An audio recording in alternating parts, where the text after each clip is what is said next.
Le monde audiovisuel, certains s'en servent pour se mettre à la lumière, même si leur domaine de prédilection, ils n'en ont pas de qualité. Certains ont utilisé les radios, les télévisions pour des règlements de compte. D'ailleurs, c'est la ligne éditoriale de Vision Mille Collines qui, d'ailleurs, dans ses effectifs et même dans sa direction, n'a eu que des éléments qui ont été formés à Radio Scientou. Je parlerai d'Obama, qui était passé par là. Je parlais de tout ce monde que j'ai déjà cité les noms. Que ce soit à Canal 2 également, que ce soit à tel ou tel endroit. Mais je parle de Vision 4 parce que, le groupe L'Anecdote, en recrutant certains de mes collaborateurs et d'autres qui avaient été formés ailleurs, ils ont transformé cela en chien hurlant. Puisque d'ailleurs, vous connaissez, lorsque voulant régler les comptes avec le délégué général de la Sûreté nationale, le Zomlo des Zomlo avait dit qu'il allait lâcher ses chiens. L'expression allait très bien. Parce qu'à travers ces chiens, il pouvait faire le chantage à d'autres personnalités qui se disaient qu'il avait des dossiers qu'il pouvait afficher n'importe comment. Et à partir de cet instant, ils étaient obligés de s'aligner ou alors de lui donner des marchés ou de lui passer des publicités qui n'étaient jamais réalisées. Contrairement aux autres médias qui attendaient parfois tout simplement des miettes, soi-disant aide à la communication, vous avez pu constater que Vision 4 s'abreuvait donc au niveau des tuyaux 94, 65 et 57, où on pouvait puiser des milliards. Et dans tout ça, on dit, eux, ils sont très bien payés. Alors qu'ils sont financés par des lignes budgétaires de l'État. Comment donc on peut qualifier ou bien on peut comparer cela avec les autres opérateurs qui prennent dans leur poche pour pouvoir au moins permettre la survie parfois des animateurs, des journalistes, des techniciens, des régisseurs d'antenne, bref, de tout le personnel chargé de vous faire vivre la radiodiffusion ou la télévision. Il est donc à constater aujourd'hui que celui qui a bénéficié de tout cela est maintenant en prison.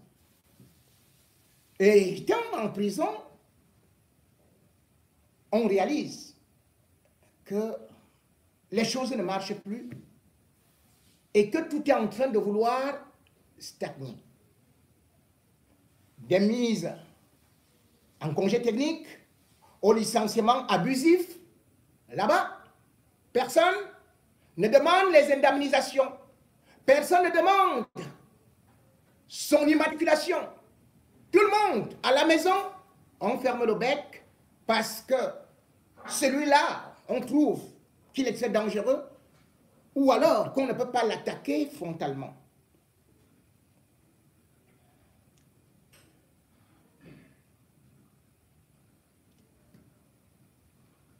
La radio,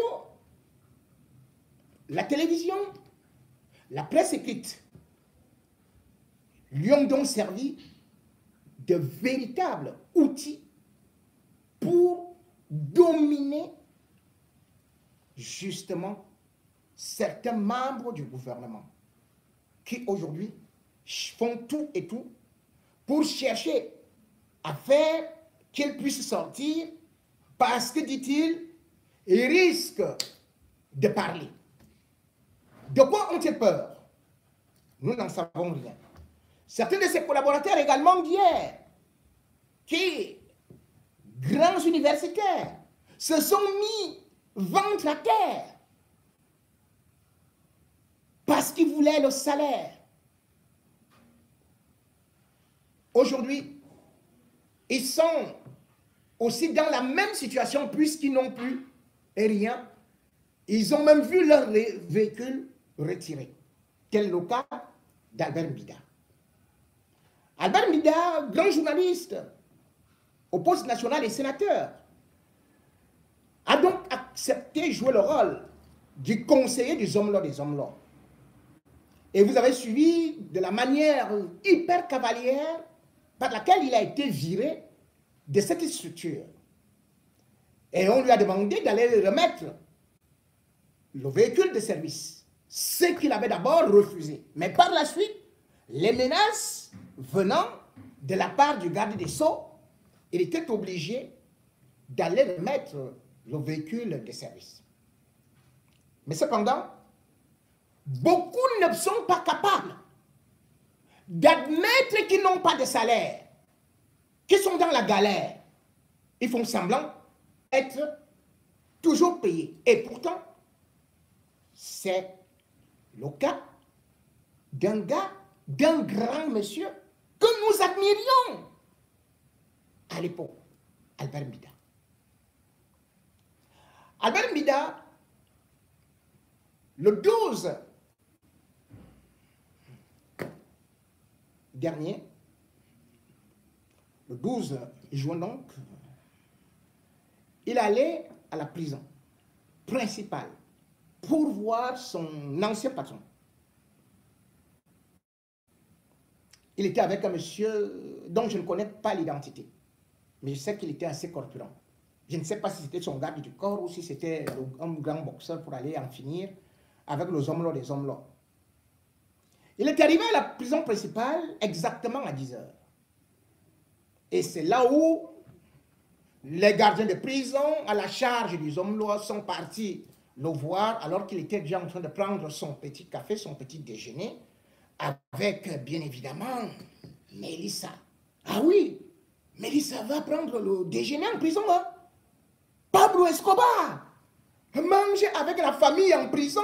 Il a pris tout un réfectoire. Les autres prisonniers n'ont rien à dire. Donc, le matin, il prend son bon petit déjeuner à midi, et puis le soir, et puis tout avec le champagne, Dom Pérignon. C'est bien. C'est donc là où on est venu lui dire, grand patron,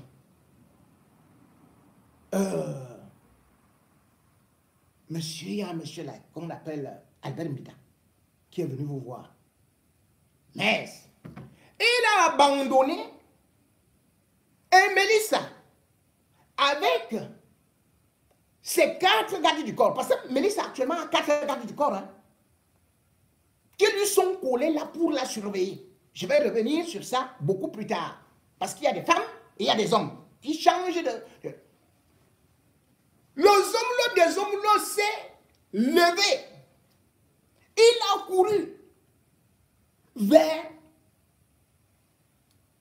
Albert Mbida. Il lui a dit, mendiant, mendiant, mendiant, mendiant, qu'est-ce que tu viens faire ici à la prison? Qui t'a donné l'autorisation de rentrer? Albert Mbida ne savait plus quoi faire parce qu'il ne pouvait pas s'attendre à un tel accueil. Albert Mbida dit, mais quoi, mendiant, mendiant, regarde-moi ça, avec la tête comme le caca au soleil. Il dit la tête comme le caca au soleil. Après, il lui dit, sors. Vous connaissez comment il dit, il n'a pas dit sors, hein. Il a dit, sors dehors. Voilà, ça parle de français là-bas. Sors dehors.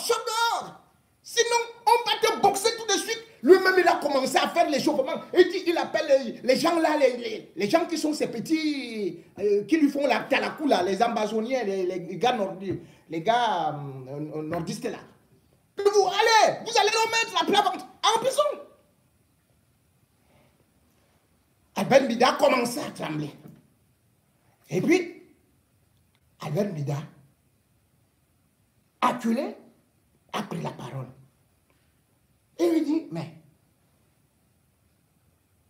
j'ai tenu à ma parole.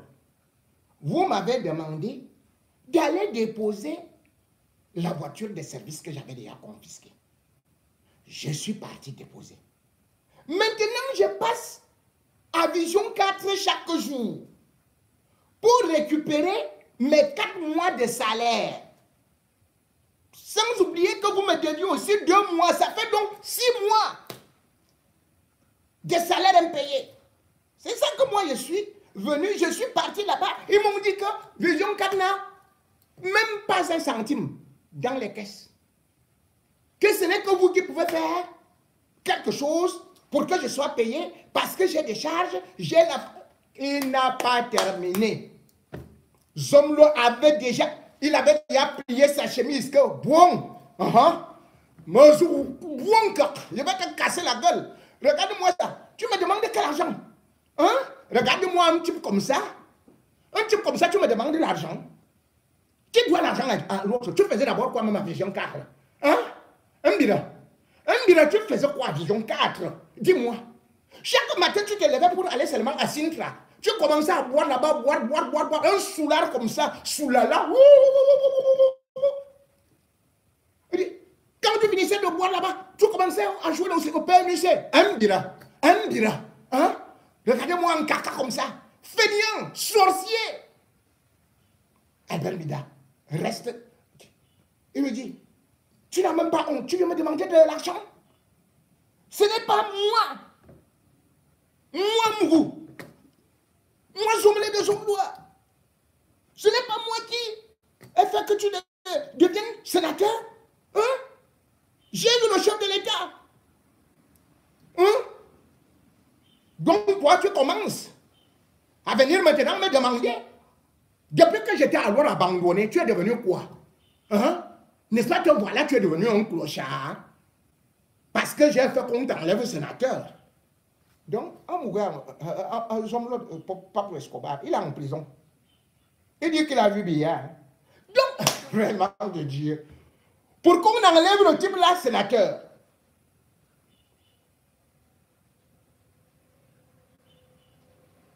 Voilà donc un monsieur qui n'est même pas conscient du danger qui le guette.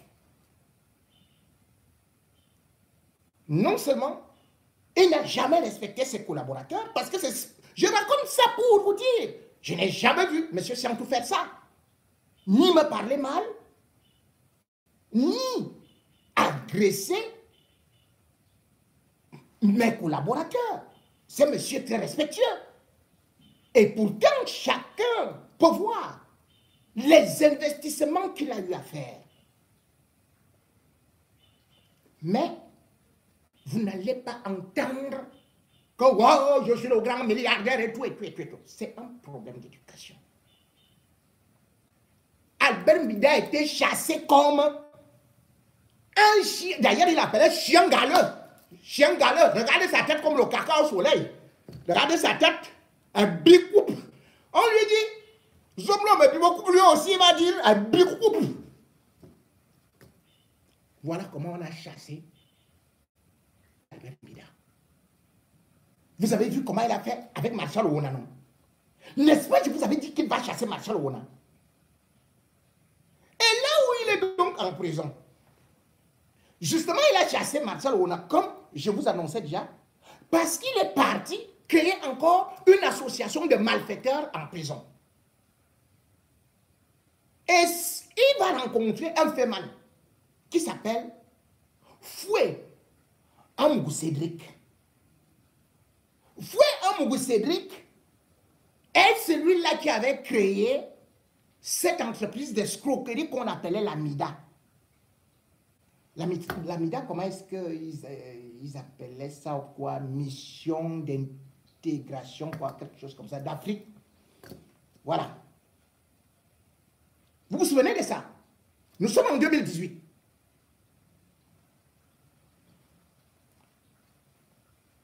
Et plus précisément en juin, lorsqu'il avait été arrêté.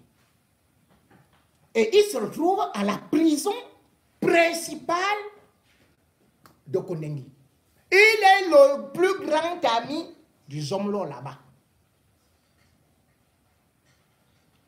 Et le malheur a voulu que, et disent aux Zomlo que, lui, il connaît les procédures par lesquelles on peut faire la pression à étudier pour qu'on le libère. Il dit donc que ce sont les anciens adhérents du MIDA qui ont écrit une lettre, qui vont écrire une lettre. Et cette lettre-là, Martial devait aussi s'en occuper avec le ceci. Mais bon. Il a d'abord pris 5 millions. Et maintenant, vous savez ce qu'il demande? Il demande à Amou, Pablo Escobar, 100 millions. Vous savez ce qu'il lui dit? Qu'il va faire venir les marabouts hindous. Que quand ils vont seulement faire comme ça là, ils citent le nom du juge, ils citent le nom du commissaire du gouvernement. On mélange ça comme ça là, on met ça dans la tête, dans le crâne de la chèvre. Toute la justice camerounaise, toute la justice militaire va perdre sa tête. Et dit, tu as compris, non? Pablo Escobar lui dit, nous doit bien boyer. Il dit, non, je connais les marabouts indiens. Et au-delà de ça, parce que moi, je suis ici, c'est le gouvernement qui m'a envoyé. De bien vouloir voir ce qui se passe ici. Il est là depuis 4 ans, enfermé. Avec son propre petit frère. Il a été arrêté dans la même opération. C'est-à-dire que celui qui veut sauver les hommes là, qui dit qu'il connaît ceci et cela, qu'il va faire venir les marabouts hindous, il dit également qu'il va aussi faire venir, ou plutôt contacter Chantal Biya, parce qu'ils sont ensemble dans l'ordre de Malte. L'ordre de Malte, vous avez pu voir avant l'élection présidentielle de 2018, un monsieur qui était arrivé au Cameroun là, qu'on appelait Sanguinito, qui est mort en 2020. Et cet ordre de Malte,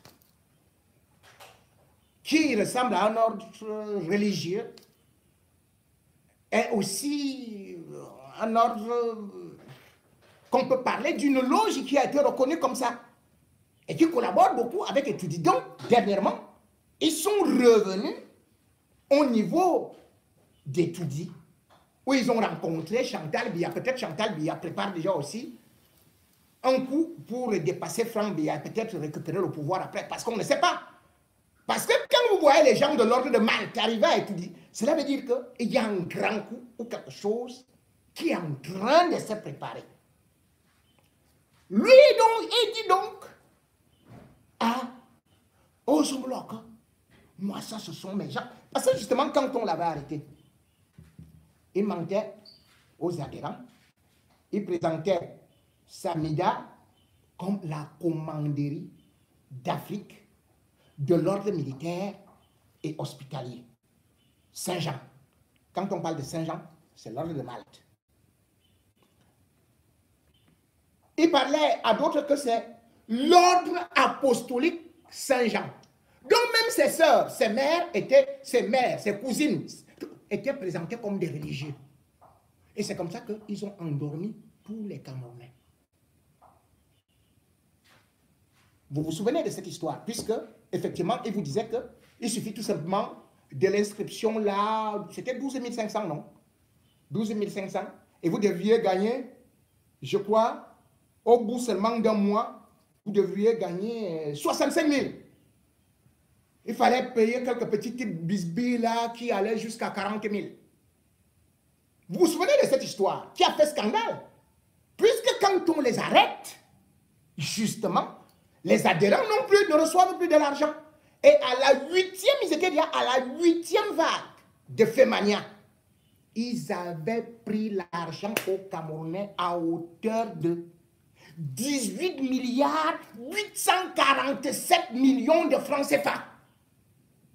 C'est-à-dire que l'affaire de Biya Limal n'est venue qu'après, ou bien ressemblait à peu près à ce qu'on appelle la MIDA. Donc c'est ce monsieur-là qui se trouve en prison.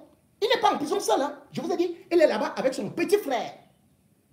qui s'appelle aussi Amougou, hein. Il s'appelle Fouet Amougou, à Nice. Le grand patron, c'est Fouet Amougou, Cédric. Leur mère a 80 ans. Elle-même, elle était feu woman. Elle est aussi en prison. 3 de ses frères sont aussi en prison. Feman.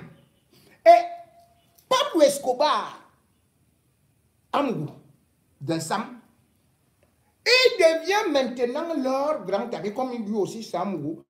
Et maintenant, on lui dit qu'il faut qu'il sorte 100 millions pour non seulement recruter les marabouts indiens, mais aussi prendre les gens de l'ordre de Malte. Et comme ça, il va se retrouver dehors. Voilà donc là où il en est actuellement. Mais qu'il le sache, puisqu'il a déjà donné, il a promis une petite avance. Je crois qu'il a déjà donné. Hein. Je lui demande tout simplement, le premier marabout qu'il avait là, qui lui disait d'aller porter le caleçon rouge, la cravate verte, les chaussettes jaunes, pour qu'il devienne chef d'État, et qui disait qu'il collectionne la terre partout, dans toutes les régions du Cameroun là. N'est-ce pas qu'on lui disait qu'il sera président de la République? Le voilà président à Kondengui, à la prison principale. C'est là où il est actuellement, avec les gens de, soi-disant, l'ordre de Malte. L'ordre de Malte viendra le libérer. Vous tuez Martinez Zogo. Le sang de Martinez Zogo dépasse le sang de l'ordre de Malte. Le sang de Martinez Zogo dépasse le sang de toutes les sectes et de toutes les loges sataniques. Le sang de Martinez Zogo vous rendra fou. Vous perdrez raison. Vous perdrez des centaines de millions, voire des milliards. Zéro libération. Oui, vous allez seulement voir votre chaîne de radiodiffusion, télévision, votre empire de pharaon s'écrouler complètement. Pour de bon. Parce que quand on signe les pactes avec le démon, quand on sacrifie des innocents, des animateurs, des journalistes, des techniciens, qu'on aille voir le pape, qu'on aille voir Lucifer en personne, eh bien, sachez-le, Kondengui, prison principale, c'est l'enfer. Et votre Zomlo des Zomlo est en train d'expérimenter ça en ce moment, où chacun s'en va pour l'escroquer comme lui-même il escroquait des gens du moment où il était tout puissant. C'est ça, la loi du karma.